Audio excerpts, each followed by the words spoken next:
Москва шаарында эмгектенип үй бүлө багып жаткан мекенештер, сиздер үчүн 12 жылдан бери таза документ жасап келе жаткан Али Байкени сунуштайм. Документтердин бардык түрүн ишенимдүү түрдө жасап беришет. ИНН, СНИЛС, медкнижка, справка, перевод паспорт, ДМС, ОМС, детский полис, медкарта, трудовой договор, проверка регистрация, проверка запрет, проверка черный список. Эгерде срогу бүтүп калса, базадан чыгып кетсе, Сахаровага барган эмес болсо, 3 айга продление кылып беребиз. 1 айда бир базасын текшерип беришет. Базадан чыгып кетсе, кайрадан киргизип беребиз. Байланыш номер +7929 541 02 05 номерине кайрылсаңыздар болот. Али Байке жооп берет. Муфтий Садыр Жапаровдун демилгеси айыл өкмөттөрдүн баш имамдарына айлык акы бериле баштаганын айтты. Айыл өкмөттөрдүн жооптуу имамдарына айлык акы төлөнө баштады. Бул тууралуу 12 декабрда муфтий Абдулазиз Закиров парламентте билдирди. Жакында эле Садыр Жапаровдун демилгеси менен 232 айыл өкмөттүн баш имамдарын 8000 сомдон айлык бериле баштады деди ал. Биле кетсек, жыйында дин тутуу эркиндиги, диний бирикмелер жөнүндө мыйзам долбоору биринчи окууда каралып жактырылды. Садыр Жапаров унааларды милдеттүү түрдө техникалык кароодон өткөрүүнү киргизүү сунушуна каршы чыкты. Бул тууралуу 12 декабрда президенттин басма сөз катчысы Аскат Алагозов соц тармактагы баракчасына жазды. Ал мамлекет башчысы бул демилгени эмне себептен колдобой турганын тизмектеди.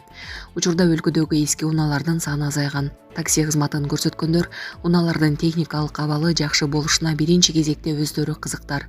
Эң башкысы милдеттүү түрдө техникалык кароону киргизүү. Бул функцияны өзүнө алган органда коррупциялык тобокелдиктерге жол ачышы ыктымалдыгы жогору. Жогорудагыларды эске алуу менен президент Садыр Жапаров тек кароону кайра киргизүүнү караган мыйзам долбоорун коомдук талкуудан алып коюу сунушун берди деп жазды Алагозов. Сонун жаңылык, сиз билген жана ишенген Умбем клиникасы эми сизге дагы да болсо жакыныраак болду. Анткени бизде жаңы филиал ачылды. Андыктан келип, өзүңүздүн жана жакындарыңыздын ден соолугуна кам көрүшүңүздү сунуштайбыз. Биздин жогорку даражадагы дарыгерлер төмөндөгү адистиктер боюнча кабыл алат: стоматология, гинекология, терапия, лор, хирургия, педиатрия, урология, УЗИ жана башка адистиктер. Лабораториялык анализдин 5000ден ашуун түрү алынат. Жогорку даражадагы стерилизациялоо. Биздин дарек ВДНХ метросу, Кондратюка көчөсү 2. Телефон номерибиз 8925 103 22 55. Кабыл алууга алдын ала жазылып келүүңүздөрдү суранабыз. Умбем клиникасы. Сиздин ден соолугуңуз, биздин камкордук. Камчыбек Ташиев ага жардам сурап кайрылган бир туугандарга батир берди. Кечээ 12 декабрда УКМК төрагасы Камчыбек Ташиев жардам сурап кайрылган бир туугандарга 2 бөлмөлүү батирдин ачкычын тапшырды. 28 октябрда 1989 жылы туулган Жүдөмүшова аттуу жаран 4 бир тууганы менен турак жайы жок батирлеп жашап жүрүшкөндүктөн 2002 жылы туулган жалгыз иниси биринчи топтогу майып өзү азиз экендигин айтып, УКМК төрагасы Камчыбек Ташиевке жардам сурап кайрылган. Аталган бир туугандардын атасы 2012 жылы, ал эми апасы 2007 жылы оорудан улам каза болгон. Бул аралыкта Жүдөмүшова бир туугандарынын өзүнүн карамагында багып чоңойткон. Жүдөмүшованын туруктуу жумушу жок. Учурда идиш чууп, күнүмдүк тиричиликке акча табат. Иниси майып болгондуктан аны дарылоого да каражат жетишсиз. Ал эми бир туугандар турак жай маселесин чечүүдө буга чейин бир нече жерге кайрылып көргөн, бирок жыйынтык болгон эмес. УКМК төрагасы Камчыбек Ташиев жардамга муктаж бир туугандарга керектүү шарттары бар батирдин ачкычын тапшырып, жылуу калуу тилектерин айтып өткөн. Өз кезегинде Жүдөмүшова жана анын бир туугандары УКМК төрагасы Камчыбек Ташиевке турак жайлуу болууга көмөк көрсөткөндүгү үчүн ыраазычылыгын билдиришти. Түштүк Кореяда биринчи айымды иликтөө боюнча мыйзам долбоору кабыл алынды. Түштүк Кореянын парламенти баалуу кагаздар боюнча алдамчылыкка шектелген президент Юн Сок Йолдун жубайы Ким Хон Хиге карата атайын иликтөө жүргүзүү боюнча мыйзам долбоорун колдоду.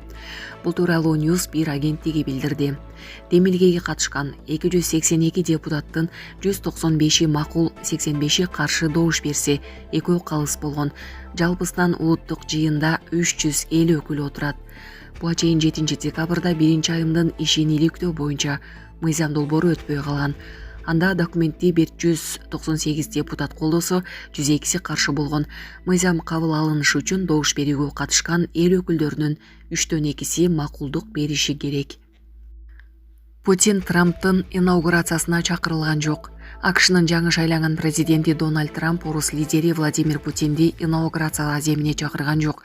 Бул тууралуу Кремлдин басма сөз катчысы Дмитрий Песков кезектеги брифингде билдирди. Журналисттер Песковдон АКШнын жаңы шайланган президенти Трамптын 2025 жылдын 20 январда боло турган инаугурация аземине Владимир Путин чакырылбагандыгы тууралуу суроо узатышкан. Анда Песков эч кандай чакыруу келбегенин айткан. Эске салсак, Трамп 5 ноябрда өткөн АКШдагы президенттик шайлоодо Камала Харристи жеңип чыккан. Илон Маск дүйнөдө байлыгы 400 миллиард доллардан ашкан биринчи адам болду.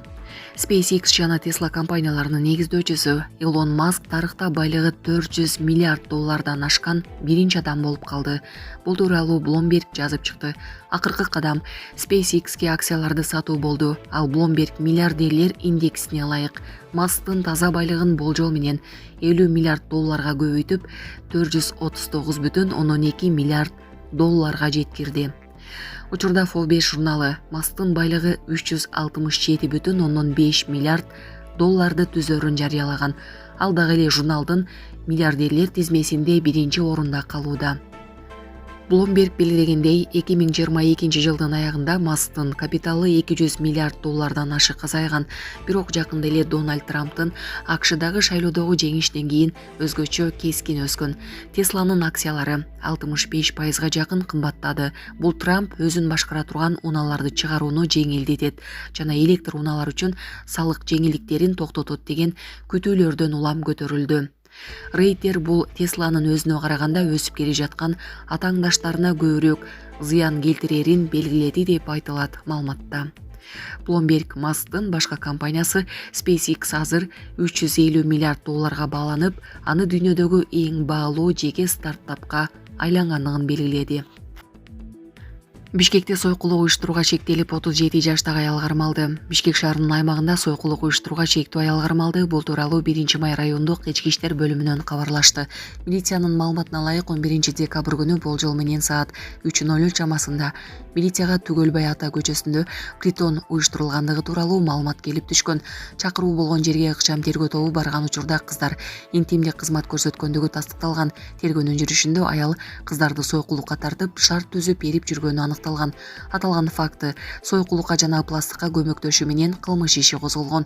Бул кылмышка шектелип 1987 жылы туулган Жаран Шектүү аныкталып кармалган. Ал убактылуу кармоочу жайга киргизилди. Учурда кылмыш ишин тергөө иштери улантылып жатат. Джо Байден бийликти тапшыраар алдында жашыруун меморандумга кол койду. АКШнын президенти Джо Байден улуттук коопсуздук боюнча жашыруун меморандумду бекитти. Ал Дональд Трамптын жаңы администрациясы үчүн Орусия, Кытай, Иран жана Түндүк Корея өлкөлөрүнүн коркунучтарына каршы турууга багытталган. Бул тууралуу Reuters маалымат агенттиги өз булактарына таянуу менен билдирди. Маалыматка ылайык, бул документти иштеп чыгуу жайында башталган. Меморандумга 4 негизги сунуш камтылган. АКШ өкмөтү боюнча ведомстволор аралык кызматташууну жакшыртуу, союздаштар менен Орусия, Кытай, Иран жана Түндүк Корея тууралуу маалымат алмашууну тездетүү, максималдуу эффективдүүлүккө жетүү үчүн санкцияларды жана башка экономикалык саясаттарды жөнгө салуу жана ошондой эле каршылаштар катышкан убактылуу кризистерди башкарууга даярдыктарды күчөтүү. Документте Украинадагы жаңжалга колдонуу үчүн Москва Иранга пилотсуз учактар жана ракеталар үчүн кайрылганы, Түндүк Кореяга аскери жана артиллерия үчүн кайрылганы, ал эми Кытайга аскердик өнөр жай үчүн кайрылганы айтылат.